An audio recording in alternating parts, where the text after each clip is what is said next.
self-esteem. That's the thing. That's the thing. And not delusional self-esteem. Okay. If your 7-year-old loves Beyonce, but when she's running around the house singing, like literally you have to put earplugs in because it's the worst sound you've ever heard, it's probably a bad idea to tell her she can be Beyonce one day too. It's not a bad idea to say if she puts in a lot of work, she could be better at singing than she is today. These are so to me it's self-esteem. Also, what do you compliment your kids on? If you're complimenting your kids constantly on how attractive they are, you're so beautiful, you're so cute, you're so handsome, you're instilling affirmation on that, which is gonna affect them when they're in their 30s, 40s, 50s, and 60s, because that's gonna be their self-worth. If you're telling them that they're remarkable because they're getting A's in school, you're teaching them to conform to systems that aren't real once they become 22. Might not be the best idea. 8th place trophies bother me. Not because I'm so competitive, but because you're telling your kids that losing is bad. Like, kids are smart. Kids are smart. So they realize the reason they're getting an 8th place trophy is like you as the parent don't want them to feel losing. Losing is bad. The problem is losing is such a fundamental part of life that you're teaching kids to be scared of it instead of leaning into it. So I think for me it's practical self-esteem. Truth. What do you compliment your kids on? Their humanity. Whenever I see them interact with humans and are kind, compassionate, empathetic, when my son will go over to somebody who gets hurt. I mean, he drilled a line drive off of when coaches were pitching 2 years ago when he was 8. He was very good at baseball between like 6 and 10. Drilled a line drive that drilled the head coach. He ran, he hit it, so he started running towards first base and he stopped and like in the middle of the base path and asked the head coach if he was okay. After the game, the coach came up to me, he's like, look, I've been hit a lot of times in the history. He's been doing it for 30 years. He's like, I've never had a kid just stop and do that. And I bring that up to my son every day. Like, do you know how good of a person you are? Even though you're so competitive and baseball is your passion, like you did that, the humanity of it versus the thing. So I try to focus on those things. People are blown away when they hear that I don't like conflict, because on public stages and in podcasts, especially because I always talk about innovation and breaking things, seemingly I like it. So there's different versions. I think the other thing for everybody who's listening is like, look, a very important thing back to judgment is I don't make assumptions about anybody. Like every person I know that I don't know, I make almost no assumptions. You don't know if their aunt. I'll give you an example of like shit I think about when somebody's judging someone. Like, someone famous like Ryan Reynolds has the best life ever. You don't know if the most important person in that person's life was his aunt, who was a mother figure, and she's been diagnosed with terminal cancer. How do you think that person's walking around right now? Or in your office, like that person got the promotion. They're so lucky. Are they? You don't know that their spouse might be dealing with alcoholism currently right now. I think I'm glad you brought that up. I think another thing that really works for my temperament, for my peace of mind, for my joy, is my lack of capacity to make assumptions about other people's lives. Like there's nobody I think has it great. It's inconceivable. Everyone's a human. It's inevitable. And by the way, even when someone does have it great, and people I've had them, people have had them 8-year, 9-year, 6-year, 12-year, 20-year runs, life is too challenging.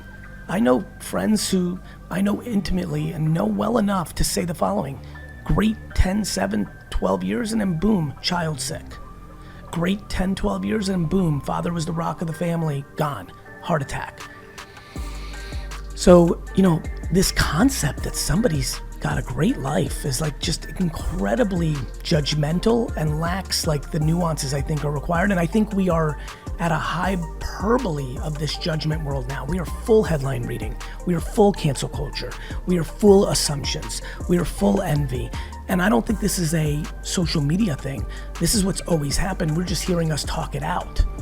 People in well-to-do neighborhoods for years have envied the person that's the richest or the handsomest husband or people just, really need to get back to like being insular loving themselves, thus allowing them to start to love others.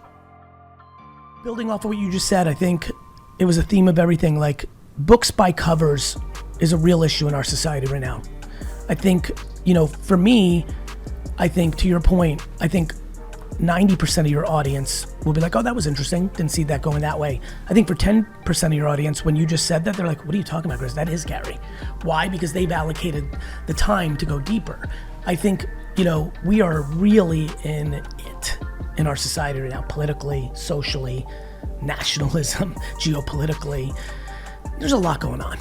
And we're also affected by the last 30 years of parenting, where I do think we overswung too far in certain areas, like 8th place trophies, which has made a lot of people anxious.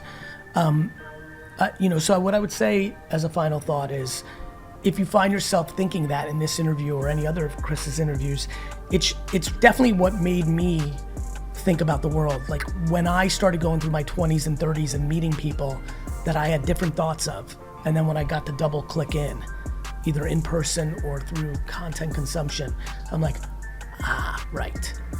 And so I think, that will lead to a much happier life. But like the theme of this whole podcast, it starts with yourself. Finding how to not judge yourself for your shortcomings and accept yourself for your shortcomings, and champion and be proud of your strengths is a really nice framework to be able to do it for others, especially your children, your spouse, your parents, and then going to your friends and acquaintances, and then just the world.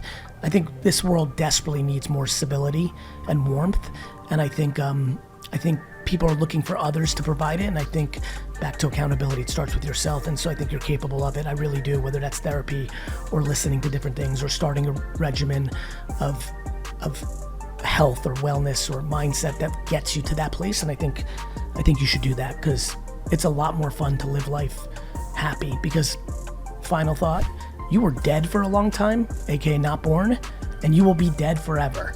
And so I think it's a good idea to maximize your 100 years, God willing. And so consider that. The demonization of hard work is a very dangerous fine line. Mental health issues that you get from overworking or caring only about money is a tremendous topic. Yeah. And it's exactly right. But demonizing work ethic as not one of the required things to build something meaningful is laughable and delusional. Yeah. And then, you probably know this, there's an enormous amount of your listeners right now who just love the work. Like, when you love your work, it's play. So finding the balance. But I think the thing that I see in people that tear down buildings is they're unhappy with themselves, thus they're just trying to make everybody else. Misery loves company.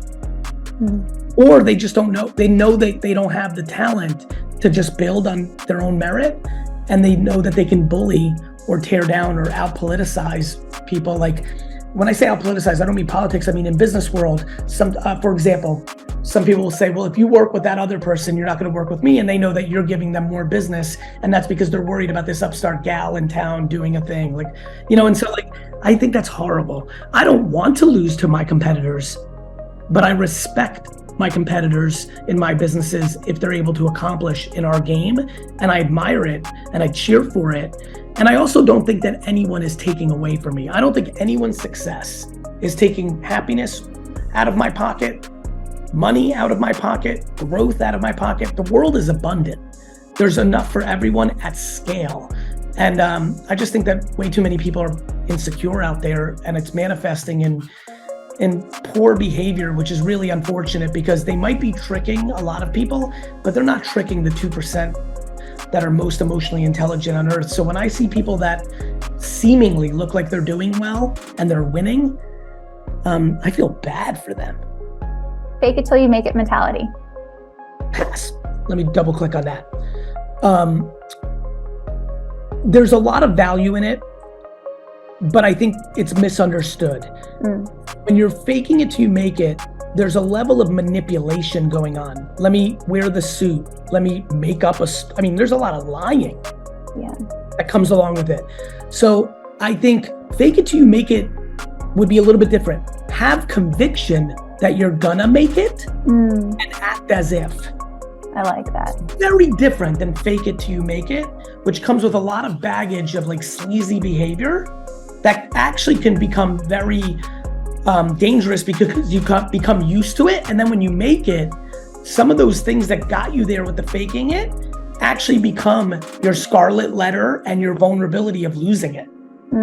So fake it till you make it may lead to you losing it, but have conviction that you're going to make it and act as if becomes a healthier version of it. Actually, the biggest companies in the world understand the value of brand probably more than influencers and creators. They don't understand where brand is being built. They think commercials and billboards and print ads and banner ads on websites and pre-roll intrusion ads on digital and dorky posts on social is building brand. And my point is perfect social or best social or strategic social is where brand is being built. And I think to your point, a lot of people in this community of creators and influencers, they're so transactional. Like everything is to selfish needs. How many followers can I get? How many likes am I getting? How much money can I get from this brand deal? And so it's very sales oriented. The reality is both matter. You know, like if you've built unlimited brand, but you don't know how to close that equity into a sale, well, you're going to go out of business.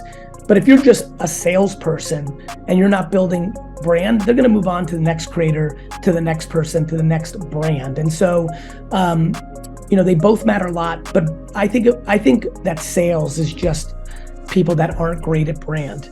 And what I mean by that is, you know, when I look at the best personality businesses, you know, Ryan Reynolds doesn't sell. He's a brand, and you just like, I just wanted Mint Mobile. I'm like, I've been on Verizon 100 years. I'm like, I want my when Kevin Hart makes a funny video, like, and he's got his tequila in it, like, I just want to support him. He's not sending me an email saying buy a case of my tequila. You know, and so I think when you build brand, it's special.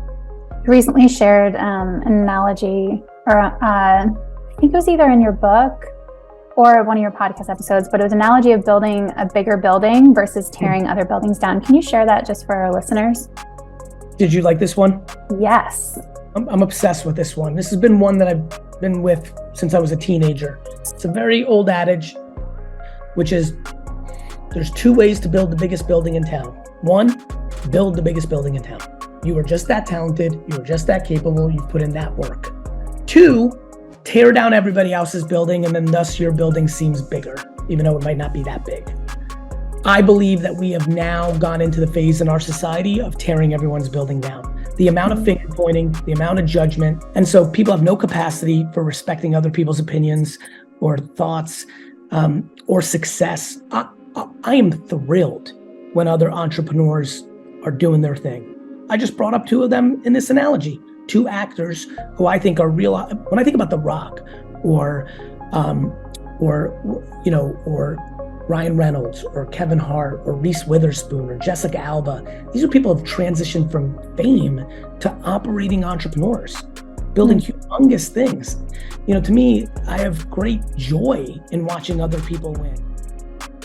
The simple answer here is very simply that you need to work harder and faster.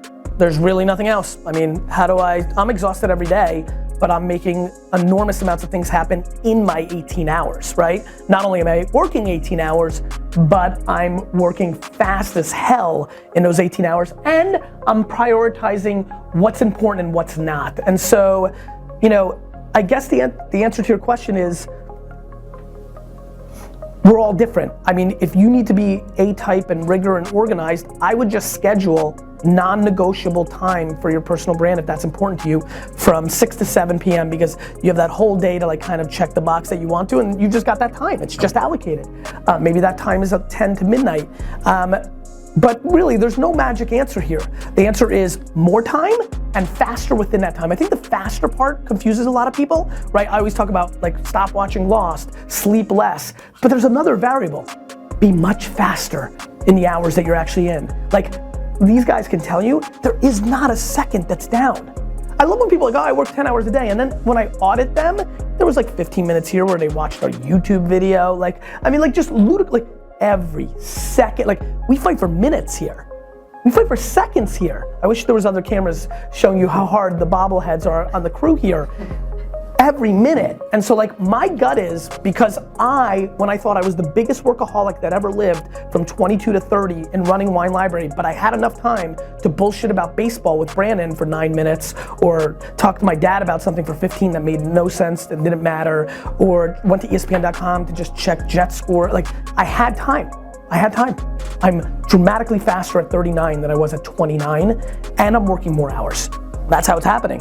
I know the answer, I lived it. I am making fun of 29-year-old Garyvee for all the spewing that I do. That dude wasn't as fast and didn't go for as long every day. And that's just how I've done it.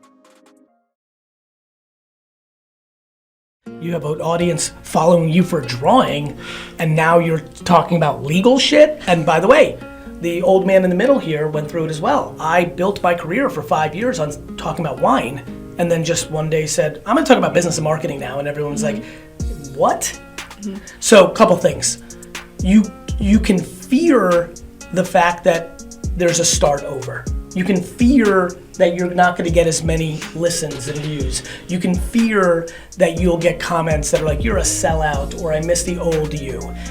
But what you must fear the most is when you want to do something that is in your soul and stomach, staying for them versus going for you will make you the most unhappy. It will bring the worst out of everything. And so, unfortunately, it's just the way it is.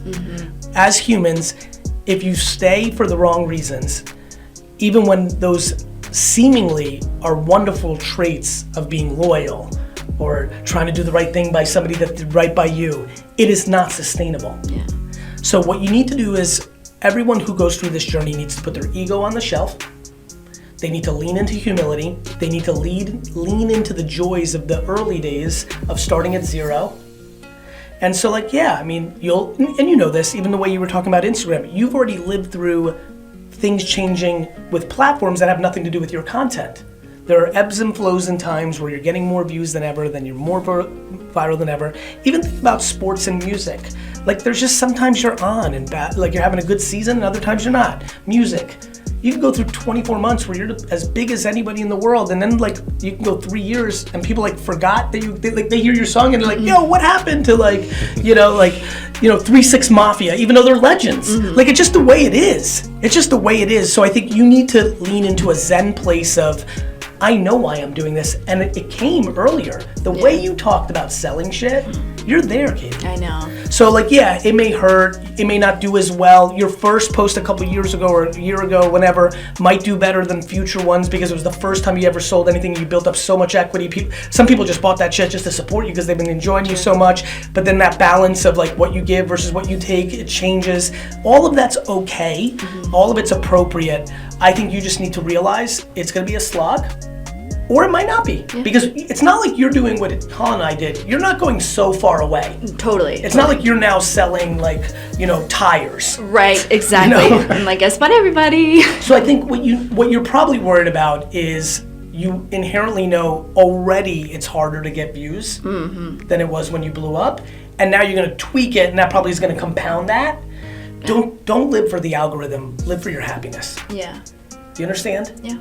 Like being associated with likes and followers dictating what you make is really one of the big vulnerabilities right now in the creator economy. It's bad. People are like showing too much. I mean, I really worry for people that are attractive. Both boys and girls hit me up pretty often about like, yo, how do I stop showing my fucking boobs and ass and chest and like pecs and six pack? Like I'm not that person anymore. But every time I try to go into anything else, I'm like, listen, your audience came for the visual modeling, and now you want to talk about like, origami. Like there's going to be a transition, but you can't keep showing your skin because you're addicted to the likes. You've moved on and want to talk about being a barber. Yeah. Yeah. So you're just going to have to deal with the transition, but you're going to find a new audience. My audience is bigger than ever because of where I went, even though it was a hard reset. The only showing different sides of my personality. Good. I do get like hate sometimes. Yeah, like stick to drawing. Yeah. Especially, This is if I give an boring, opinion like, on yeah. something, it's Well, like, I came here for the Oh, drawing. it's like, well, all right. you're going there, of course. Yeah, Like, and it's- opinions are like impossibly hard for us human beings to handle Yeah. now. We're incapable of handling an opinion from Honest someone to that God. isn't ours. And it goes in my DMs and stuff, and it's course. like, all right, so like this is getting rid of some people that I don't really want following me anyways, and hopefully the people that appreciate. Well, just let's talk about that, Colin. I'm not gonna actually use you, but I'm gonna level it up, and I just want everybody to hear this. I actually think, and Colin's incredibly sweet, you can already tell, but I think it's an important statement that I want to tag on to because I want to bring value in this podcast. Look, I think we all know what we're talking about, subtly talking about here, whether it's politics, social issues, there's a lot going on.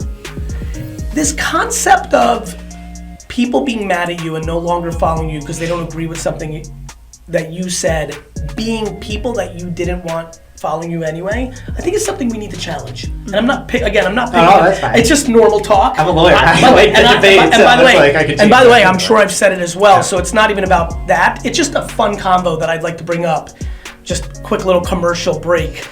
I really think we need to think about that. That is the point of the joke I made prior a minute ago, which is like, the only way out of this anxiety that everyone's feeling is we need to get back to the capacity to have some form of civility and empathy for understanding why someone doesn't see it your way.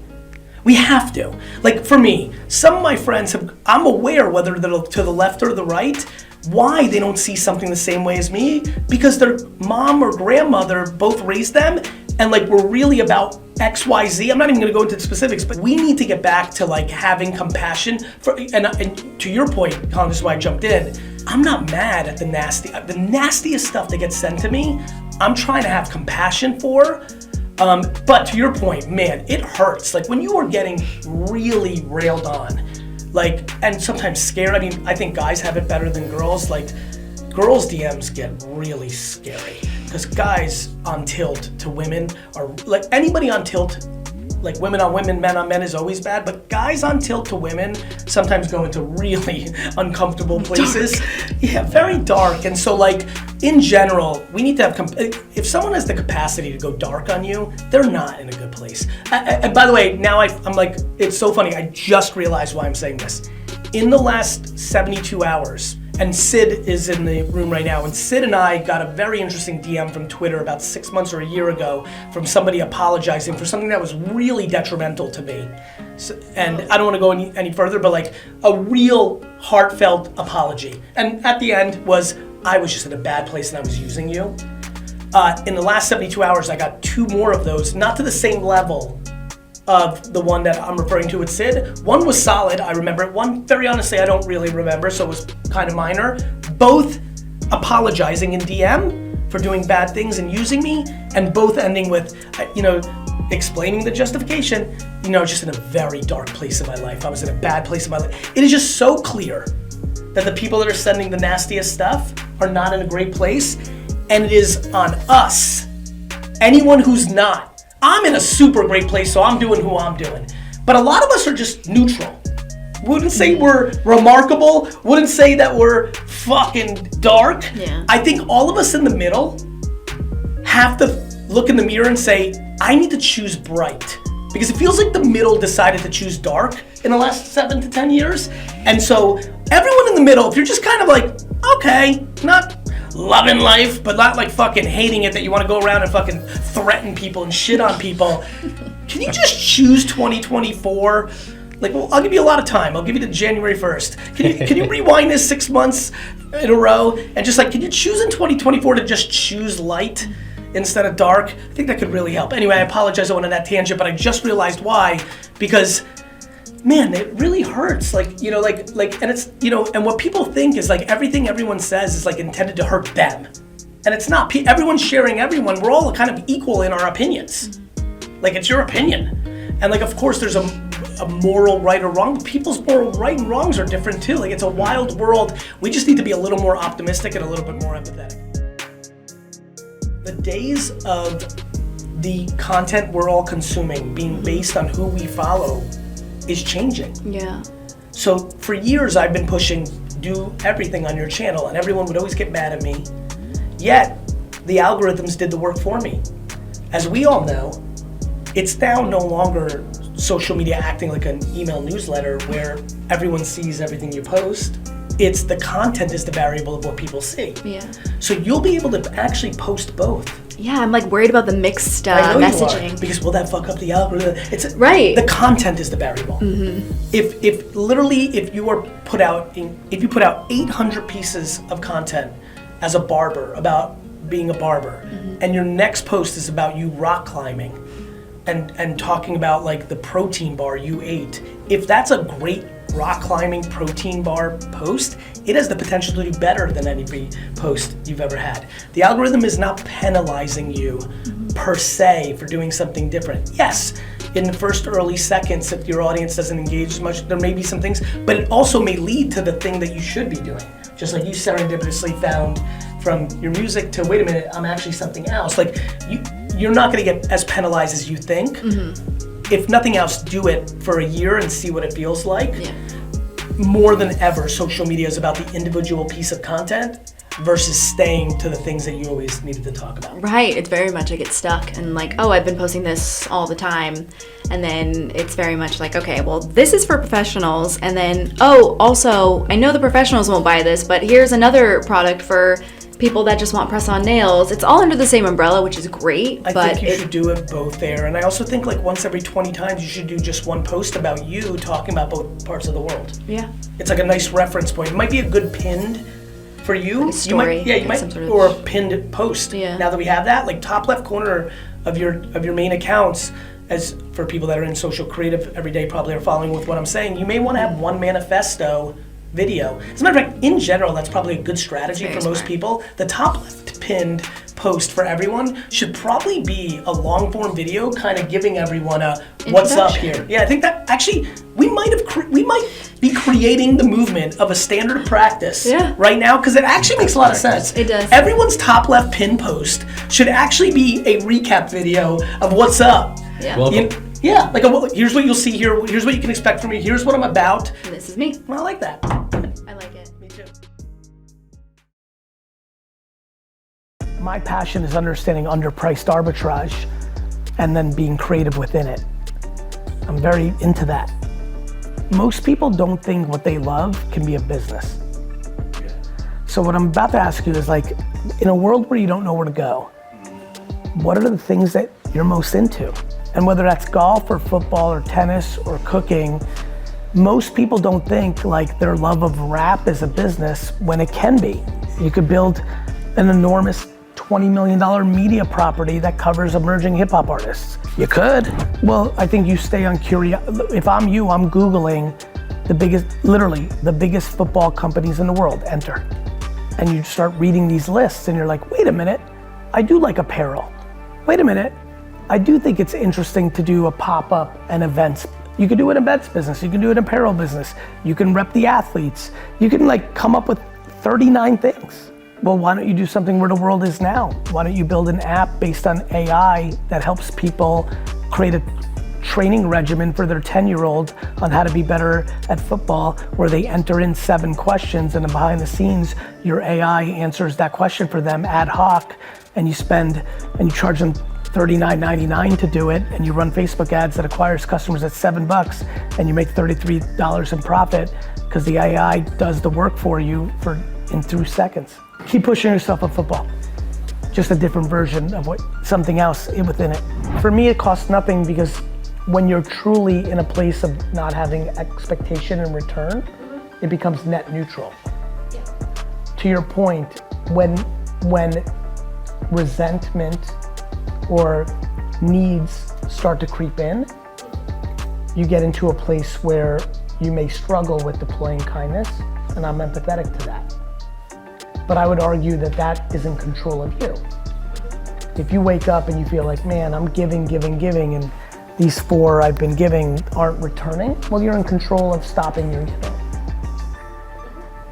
I really do think that people struggle with the concept of giving without expectation, even when they say it. And then what I say to friends who are good at giving to a point without expectation, but then there's a cross the line where they start to subconsciously or consciously expect, I just remind them to not cross that line. So how do you recharge yourself? By not crossing the line. Or when I do cross the line, by being fully accountable that I crossed the line. And so I can't be mad at Johnny or Sally or Ricardo. I crossed the line. True giving, true love, true kindness is genuinely not expecting in return. Having expectations for something in return is fine. It's just a different version of that. That's giving with expectation. And I argue that a lot of people fake give and are manipulating. I think there's so many people that posture. People love to say what they've done on their terms that nobody asked for, and then cry about what they didn't get in return. Honestly, I'm cheering for everyone, right? Like, I want Luca from Pudgy Penguins to come. I want Frank the Gods to come. I want them to stand on stage and convince you to sell your beef and buy theirs. I really do. I really do mean it. I'm incredibly unusual in this space. People think they're competing with each other, and most of the activity right now is based on short-term financial arbitrage. I think they're not reacting because there's a subconscious understanding that I'm not playing to it. We're just very different. Because it's the story of my life. Like, when everyone was opening a lot more liquor stores, I opened a website in 1996, and everyone's like, I just think that I'm not doing the behavior that is enticing people for short-term arbitrage. It all plays out in the end. One of the nice things with the gray hairs is, I've seen this movie before my whole life. Do you know the wine industry hated me when I started Wine Library TV? And now, every day they talk about they wish I was back and how I changed the industry forever and how Robert Parker and Jancis Robinson and Decanter and the Wine Spectator no longer control the industry because of me. When I tell you, as soon as I leave here and I quickly drive back to my hotel and put my head in a pillow and go to sleep, the level of calm in my chest that I know I'm doing something very good for the overall space, but I'm playing it a little different. There's so many things I could do. There's a million things I could do. There's 100 brands right now being like, what can I do for VCon? I can literally say to them, buy 200 tickets off the floor and give them to people. Then the price would go up.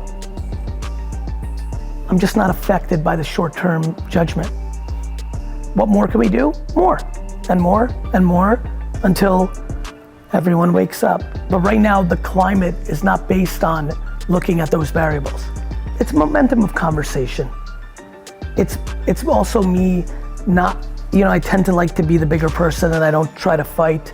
People like to believe in cynicism or negativity as a protection mechanism. Nobody here wants to be let down by me, so it's easier to believe in the counter. People are looking for short-term arbitrage.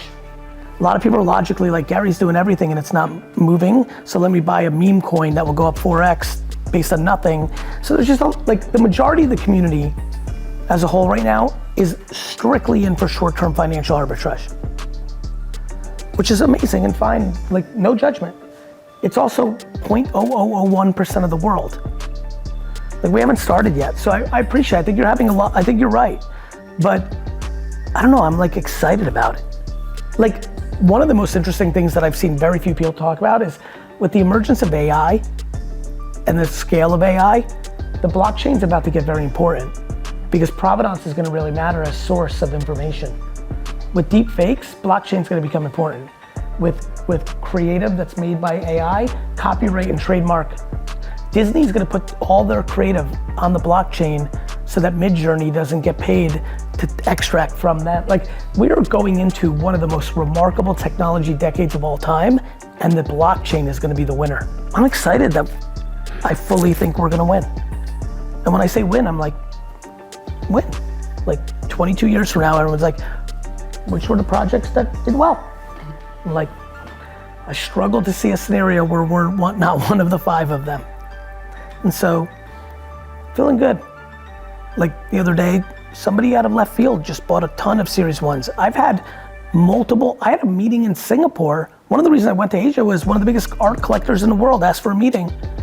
And I spoke to him for 30 minutes and he's like, and I've been so burned by speculation, so it was a funny meeting. By nature, I want to sell, but I was like, hey man, I'm making no promises. I'm like, I could just tell you I'm gonna work on this, but like, it was a wild meeting. Like, he was there with 2 financiers and like, basically asking me, like, should they buy $1 to $5 million of Series 1B friends and put it away for 15 years? And I'm like so shook by the last year. I'm like, you do what you want to do. Look, VFriends is a collectible with a utility, right? And like, I think about it as like, I have to make this Spider-Man 1 or Michael Jordan rookie card. And I think that's what's gonna be required for this era to win.